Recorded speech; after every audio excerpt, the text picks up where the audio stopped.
انت اللي قتلتي ولدك يا انعام بالغل والطمع.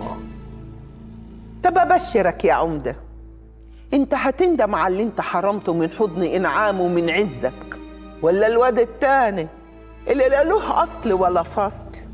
يا راجل ده انت لغايه دلوقتي بتتعامل معايا على اني من المطاريد، قمت رحت تتجوز لك واحده من الشارع عاشت وكبرت وهي في وسط الرجاله، تتميل على ده وتتمرجع على ده وتتدلع على ده عشان تزود في النقطه. والله اعلم بقى الواد ده من صلبك ولا من صلب مين؟